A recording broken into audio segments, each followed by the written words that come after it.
So ano ang dahilan ng desperadong galawan ni Senator Amy Marcos laban sa sarili niyang kapatid at pati kay First Lady? Kundi makapanira lamang. Walang basihan. Hindi ba siya natutuwa na yung kapatid niya mismo, ang Pangulong Marcos Jr., ang nag-umpisa para imbestigahan ang mga maaanumalyang flood control projects na to? Ang Pangulo ang gustong maglinis ng kalat noong nakaraan.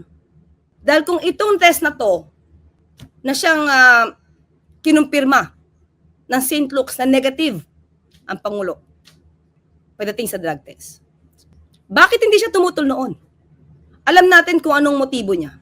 Dahil ba maaari ng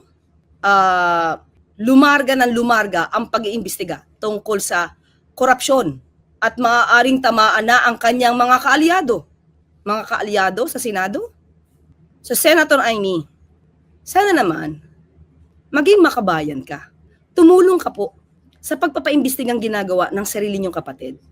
Tuligsain na lahat ang mga korap. Huwag niyo pong kampihan. Huwag niyong itago. Hayaan natin magtrabaho ang Pangulong Marcos Jr.